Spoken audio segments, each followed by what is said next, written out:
സകലത്തിൻ്റെയും സൃഷ്ടാപിതാവുമായ ദൈവത്തിൻ്റെയും കർത്താവായ യേശു ക്രിസ്തുവിൻ്റെയും നാമത്തിൽ ഏവർക്കും സ്നേഹവന്ദനം. ഇന്ന് ഏപ്രിൽ 26. ഇന്ന് നമ്മൾ വായിക്കുന്ന ആദ്യത്തെ വായനാഭാഗം ആവർത്തന പുസ്തകം 12-ാം അധ്യായം. ആവർത്തന പുസ്തകം 12-ാം അധ്യായം 1-ാം വാക്യം മുതൽ. നിന്റെ പിതാക്കന്മാരുടെ ദൈവമായ യഹോവ നിനക്ക് അവകാശമായി തരുന്ന ദേശത്ത് നിങ്ങൾ ഭൂമിയിൽ ജീവിച്ചിരിക്കുന്ന നാളെല്ലാം പ്രമാണിച്ച് നടക്കേണ്ടുന്ന ചട്ടങ്ങളും വിധികളും ആവിത്. നിങ്ങൾ ദേശം കൈവശമാക്കുവാൻ പോകുന്ന ജാതികൾ ഉയർന്ന പർവ്വതങ്ങളിന്മേലും കുന്നുകളിന്മേലും എല്ലാ പച്ച മരത്തിൻ കീഴിലും തങ്ങളുടെ ദേവന്മാരെ സേവിച്ച സ്ഥലങ്ങളൊക്കെയും നിങ്ങൾ അശേഷം നശിപ്പിക്കണം. അവരുടെ ബലിപീഠങ്ങൾ ഇടിച്ചു കളയണം. അവരുടെ ബിംബങ്ങളെ തകർക്കണം. അവരുടെ അശേര പ്രതിഷ്ഠകളെ തീയിലിട്ട് ചുട്ടുകളയണം. അവരുടെ ദേവപ്രതിമകളെ വെട്ടിക്കളഞ്ഞ് അവയുടെ പേർ ആ സ്ഥലത്തു നിന്ന് നശിപ്പിക്കണം. നിങ്ങളുടെ ദൈവമായ യഹോവയെ ആ വിധത്തിൽ സേവിക്കേണ്ടതല്ല. നിങ്ങളുടെ ദൈവമായ യഹോവ തന്റെ നാമം സ്ഥാപിക്കേണ്ടതിന് നിങ്ങളുടെ സകല ഗോത്രങ്ങളിലും വെച്ച് തിരഞ്ഞെടുക്കുന്ന സ്ഥലത്ത് നിങ്ങൾ തിരുനിവാസ ദർശനത്തിനായി ചെല്ലണം. അവിടെ തന്നെ നിങ്ങളുടെ ഹോമയാഗങ്ങൾ, ഹനനയാഗങ്ങൾ, ദശാംശങ്ങൾ, നിങ്ങളുടെ കയ്യിലെ ഉദർച്ചാർപ്പണങ്ങൾ, നിങ്ങളുടെ നേർച്ചകൾ, സ്വമേധാദാനങ്ങൾ, നിങ്ങളുടെ ആടുമാടുകളുടെ കടിഞ്ഞൂലുകൾ എന്നിവയെ നിങ്ങൾ കൊണ്ടു ചെല്ലണം. അവിടെ നിങ്ങളുടെ ദൈവമായ യഹോവയുടെ സന്നിധിയിൽ വെച്ച് നിങ്ങൾ ഭക്ഷിക്കുകയും നിങ്ങളുടെ സകല പ്രവൃത്തിയിലും നിന്റെ ദൈവമായ യഹോവ നിന്നെ അനുഗ്രഹിച്ചതിനെ കുറിച്ച് നിങ്ങളും നിങ്ങളുടെ കുടുംബങ്ങളും സന്തോഷിക്കുകയും വേണം. നാം ഇന്ന് ഇവിടെ ഓരോരുത്തൻ താൻ ബോധിച്ച പ്രകാരമൊക്കെയും ചെയ്യുന്നത് പോലെ നിങ്ങൾ ചെയ്യരുത്. നിങ്ങളുടെ ദൈവമായ യഹോവ നിങ്ങൾക്ക് തരുന്ന സ്വസ്ഥതയ്ക്കും അവകാശത്തിനും നിങ്ങൾ ഇതുവരെ എത്തിയിട്ടില്ലല്ലോ. എന്നാൽ നിങ്ങൾ യോർദാൻ കടന്ന് നിങ്ങളുടെ ദൈവമായ യഹോവ നിങ്ങൾക്ക് അവകാശമായി തരുന്ന ദേശത്ത് വസിക്കുകയും ചുറ്റുമുള്ള നിങ്ങളുടെ സകല ശത്രുക്കളെയും അവൻ നീക്കി നിങ്ങൾക്ക് സ്വസ്ഥത തരികയും നിങ്ങൾ നിർഭയമായി വസിക്കുകയും ചെയ്യുമ്പോൾ നിങ്ങളുടെ ദൈവമായ യഹോവ തന്റെ നാമം സ്ഥാപിപ്പാൻ തിരഞ്ഞെടുക്കുന്ന സ്ഥലത്ത് നിങ്ങളുടെ ഹോമയാഗങ്ങൾ, ഹനനയാഗങ്ങൾ, ദശാംശങ്ങൾ, നിങ്ങളുടെ കയ്യിലെ ഉദർച്ചാർപ്പണങ്ങൾ, നിങ്ങൾ യഹോവയ്ക്ക് നേരുന്ന വിശേഷമായ നേർച്ചകളെല്ലാം ഇങ്ങനെ ഞാൻ നിങ്ങളോട് ആജ്ഞാപിക്കുന്നതൊക്കെയും നിങ്ങൾ കൊണ്ടുവരേണം. നിങ്ങളുടെ ദൈവമായ യഹോവയുടെ സന്നിധിയിൽ നിങ്ങളും നിങ്ങളുടെ പുത്രന്മാരും പുത്രിമാരും നിങ്ങളുടെ ദാസന്മാരും ദാസിമാരും നിങ്ങളുടെ പട്ടണങ്ങളിൽ ഉള്ള ലേവ്യനും സന്തോഷിക്കണം. അവന് നിങ്ങളോടുകൂടെ ഓഹരിയും അവകാശവും ഇല്ലല്ലോ. നിനക്ക് ബോധിക്കുന്നിടത്തൊക്കെയും നിന്റെ ഹോമയാഗങ്ങൾ കഴിക്കാതിരിപ്പാൻ സൂക്ഷിച്ചു കൊള്ളുക. യഹോവ നിന്റെ ഗോത്രങ്ങളിൽ ഒന്നിൽ തിരഞ്ഞെടുക്കുന്ന സ്ഥലത്ത് നീ നിന്റെ ഹോമയാഗങ്ങൾ കഴിക്കണം. ഞാൻ നിന്നോട് ആജ്ഞാപിക്കുന്നതൊക്കെയും നീ ചെയ്യണം. എന്നാൽ നിന്റെ ദൈവമായ യഹോവ നിനക്ക് തന്നിരിക്കുന്ന അനുഗ്രഹത്തിന് തക്കവണ്ണം നിന്റെ ഏത് പട്ടണത്തിൽ വെച്ചും നിന്റെ മനസ്സിലെ ആഗ്രഹപ്രകാരമൊക്കെയും അറുത്തു മാംസം തിന്നാം. അത് കലമാനിനെയും പുള്ളിമാനിനെയും പോലെ ശുദ്ധനും അശുദ്ധനും തിന്നാം. രക്തം മാത്രം നിങ്ങൾ തിന്നരുത്. അത് വെള്ളം പോലെ നിലത്ത് ഒഴിച്ചു കളയണം. എന്നാൽ നിന്റെ ധാന്യം, വീഞ്ഞ്, എണ്ണ എന്നിവയുടെ ദശാംശം, നിങ്ങളുടെ ആടുമാടുകളുടെ കടിഞ്ഞൂലുകൾ, നീ നേരുന്ന എല്ലാ നേർച്ചകൾ, നിന്റെ സ്വമേധാദാനങ്ങൾ, നിന്റെ കയ്യിലെ ഉദർച്ചാർപ്പണങ്ങൾ എന്നിവയെ നിന്റെ പട്ടണങ്ങളിൽ വെച്ച് തിന്നുകൂടാ. അവയെ നിന്റെ ദൈവമായ യഹോവ തിരഞ്ഞെടുക്കുന്ന സ്ഥലത്ത് നിന്റെ ദൈവമായ യഹോവയുടെ സന്നിധിയിൽ വെച്ച് നീയും നിന്റെ മകനും മകളും നിന്റെ ദാസനും ദാസിയും നിന്റെ പട്ടണങ്ങളിലുള്ള ലേവ്യനും തിന്ന് നിന്റെ സകല പ്രയത്നത്തെക്കുറിച്ചും നിന്റെ ദൈവമായ യഹോവയുടെ സന്നിധിയിൽ നീ സന്തോഷിക്കണം. നീ ഭൂമിയിൽ ഇരിക്കുന്നിടത്തോളം ലേവ്യനെ ഉപേക്ഷിക്കാതിരിപ്പാൻ സൂക്ഷിച്ചു കൊള്ളുക. നിന്റെ ദൈവമായ യഹോവ നിനക്ക് വാഗ്ദത്തം ചെയ്തതുപോലെ അവൻ നിന്റെ അതിർ വിശാലമാക്കുമ്പോൾ നീ മാംസം തിന്മാൻ ആഗ്രഹിച്ചിട്ട് എനിക്ക് മാംസം തിന്നേണം എന്ന് പറഞ്ഞാൽ നിന്റെ ഇഷ്ടം പോലെ ഒക്കെയും നിനക്ക് മാംസം തിന്നാം. നിന്റെ ദൈവമായ യഹോവ തന്റെ നാമം സ്ഥാപിപ്പാൻ തിരഞ്ഞെടുത്ത സ്ഥലം ഏറെ ദൂരത്താകുന്നുവെങ്കിൽ യഹോവ നിനക്ക് തന്നിട്ടുള്ള നിന്റെ ആടുമാടുകൾ ഏതിനെയെങ്കിലും ഞാൻ നിന്നോട് കൽപ്പിച്ചതുപോലെ അറുക്കുകയും നിന്റെ പട്ടണങ്ങളിൽ വെച്ച് നിന്റെ ഇഷ്ടം പോലെ ഒക്കെയും തിന്നുകയും ചെയ്യാം. കലമാനിനെയും പുള്ളിമാനിനെയും തിന്നുന്നത് പോലെ നിനക്ക് അവയെ തിന്നാം. ശുദ്ധനും അശുദ്ധനും ഒരുപോലെ തിന്നാം. രക്തം മാത്രം തിന്നാതിരിപ്പാൻ നിഷ്ഠയായിരിക്കാം. രക്തം ജീവനാകുന്നുവല്ലോ. മാംസത്തോടുകൂടെ ജീവനെ തിന്നരുത്. അതിനെ നീ തിന്നാതെ വെള്ളം പോലെ നിലത്ത് ഒഴിച്ചു കളയണം. യഹോവയ്ക്ക് ഹിതമായുള്ളത് ചെയ്തിട്ട് നിനക്കും മക്കൾക്കും നന്നായിരിക്കേണ്ടതിന് നീ അതിനെ തിന്നരുത്. നിന്റെ പക്കലുള്ള വിശുദ്ധ വസ്തുക്കളും നിന്റെ നേർച്ചകളും മാത്രം നീ എടുത്തുകൊണ്ട് യഹോവ തിരഞ്ഞെടുക്കുന്ന സ്ഥലത്തേക്ക് പോകണം. അവിടെ നിന്റെ ദൈവമായ യഹോവയുടെ യാഗപീഠത്തിന്മേൽ നിന്റെ ഹോമയാഗങ്ങൾ മാംസത്തോടും രക്തത്തോടും കൂടെ അർപ്പിക്കണം. നിന്റെ ഹനനയാഗങ്ങളുടെ രക്തം നിന്റെ ദൈവമായ യഹോവയുടെ യാഗപീഠത്തിന്മേൽ ഒഴിക്കണം. അതിന്റെ മാംസം നിനക്ക് തിന്നാം. നിന്റെ ദൈവമായ യഹോവയുടെ മുമ്പാകെ ഹിതവും ഉത്തമവുമായുള്ളതും ചെയ്തിട്ട് നിനക്കും മക്കൾക്കും നന്നായിരിക്കേണ്ടതിന് ഞാൻ നിന്നോട് കൽപ്പിക്കുന്ന ഈ സകല വചനങ്ങളും കേട്ട് പ്രമാണിക്കാം. നീ കൈവശമാക്കുവാൻ ചെല്ലുന്ന ദേശത്തുള്ള ജാതികളെ നിന്റെ ദൈവമായ യഹോവ നിന്റെ മുമ്പിൽ നിന്ന് ഛേദിച്ചു കളയുമ്പോഴും നീ അവരെ നീക്കിക്കളഞ്ഞ് അവരുടെ ദേശത്ത് പാർക്കുമ്പോഴും അവർ നിന്റെ മുമ്പിൽ നിന്ന് നശിച്ച ശേഷം നീ അവരുടെ നടപടി അനുസരിച്ച് കെണിയിൽ അകപ്പെടുകയും ഈ ജാതികൾ തങ്ങളുടെ ദേവന്മാരെ സേവിച്ച വിധം ഞാനും ചെയ്യുമെന്ന് പറഞ്ഞ് അവരുടെ ദേവന്മാരെ കുറിച്ച് അന്വേഷിക്കുകയും ചെയ്യാതിരിപ്പാൻ സൂക്ഷിച്ചു കൊള്ളണം. നിന്റെ ദൈവമായ യഹോവയെ അങ്ങനെ സേവിക്കേണ്ടതല്ല.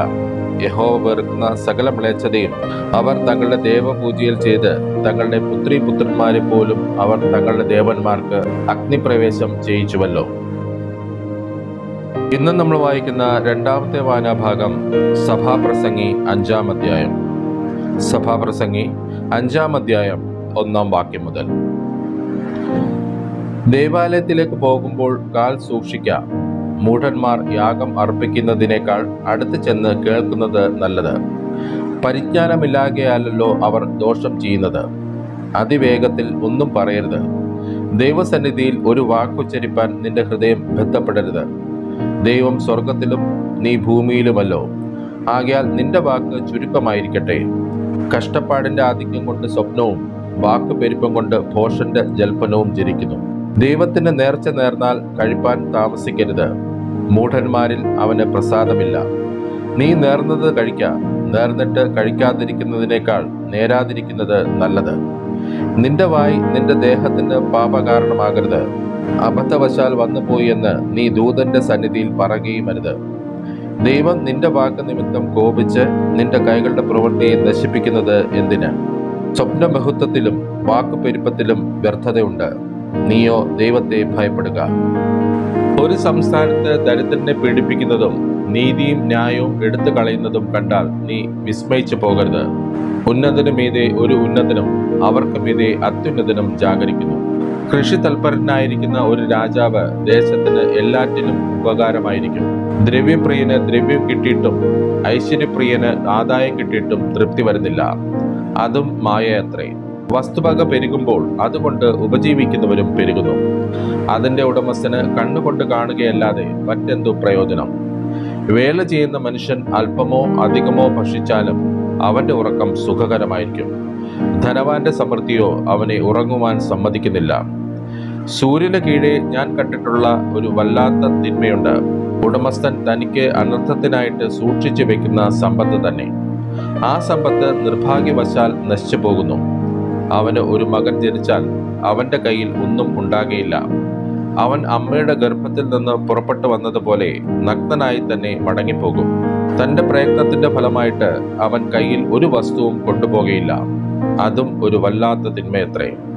അവൻ വന്നതുപോലെ തന്നെ പോകുന്നു. അവന്റെ വൃഥാ പ്രയത്നത്താൽ അവന് എന്ത് പ്രയോജനം?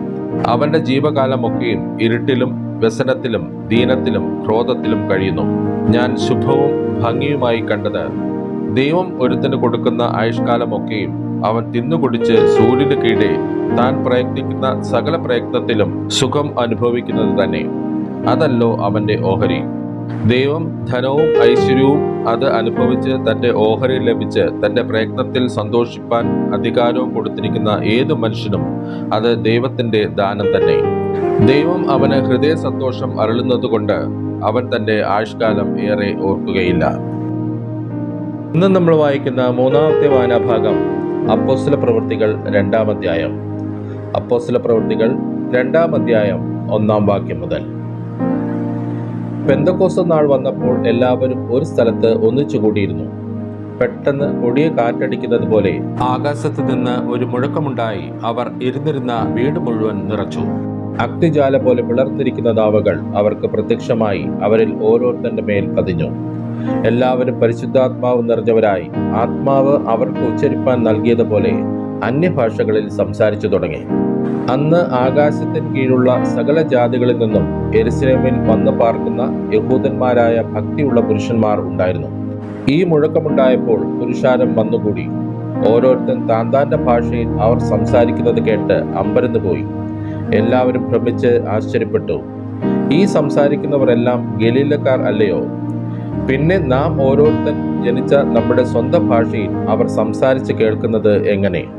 പർഥ്യരും മേദ്യരും എലാമ്യരും മെസപ്പൊത്തോമിയയിലും യഹൂദയിലും കപ്പദോക്കിയിലും പൊന്തോസിലും ആസിയയിലും ഫ്രിഗ്യയിലും പംഫൂല്യയിലും ഇസ്രയേലിലും കുറേനയ്ക്ക് ചേർന്ന ലിബ്യ പ്രദേശങ്ങളിലും പാർക്കുന്നവരും റോമയിൽ നിന്ന് വന്ന് പാർക്കുന്നവരും യഹൂദന്മാരും യഹൂദ മതാനുസാരികളും ക്രേത്യരും അറബിക്കാരുമായ നാം ഈ നമ്മുടെ ഭാഷകളിൽ അവർ ദൈവത്തിന്റെ വൻ കാര്യങ്ങളെ പ്രസ്താവിക്കുന്നത് കേൾക്കുന്നുവല്ലോ എന്ന് പറഞ്ഞു. എല്ലാവരും ഭ്രമിച്ച് ചഞ്ചലിച്ചു. ഇത് എന്തായിരിക്കും എന്ന് തമ്മിൽ തമ്മിൽ പറഞ്ഞു. ഇവർ പുതുവീഞ്ഞ് കുടിച്ചിരിക്കുന്നു എന്ന് മറ്റു ചിലർ പരിഹസിച്ചു പറഞ്ഞു.